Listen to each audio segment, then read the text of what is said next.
توکل کیا ہے؟ توکل صرف یہ نہیں کہ ہم ہاتھ پر ہاتھ رکھ کر بیٹھ جائیں اور کہیں کہ جو ہوگا دیکھا جائے گا۔ توکل دراصل یقین کا وہ روشن چراغ ہے جو اندھیری راتوں میں بھی دل کو مطمئن رکھتا ہے۔ یہ وہ کیفیت ہے جب انسان اپنی پوری کوشش کر لینے کے بعد نتیجہ اللہ کے سپرد کر دیتا ہے۔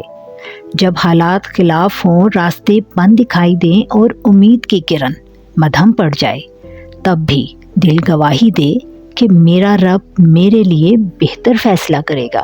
یہی توکل ہے۔ قرآن مجید میں بار بار یقین دلایا گیا ہے کہ اللہ پر بھروسہ کرنے والا کبھی تنہا نہیں ہوتا، اور حضرت محمد صلی اللہ علیہ وآلہ وسلم کی سیرت ہمیں سکھاتی ہے کہ پہلے تدبیر پھر تقدیر پر کامل اعتماد۔ توکل کمزوری نہیں، طاقت ہے۔ یہ خوف کو حوصلے میں بدل دیتا ہے، بے چینی کو سکون میں اور نا امیدی کو امید میں۔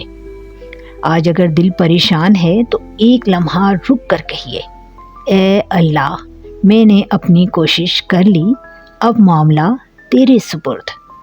یقین جانیے، جس نے خود کو اللہ کے حوالے کر دیا وہ کبھی ہارا نہیں کرتا۔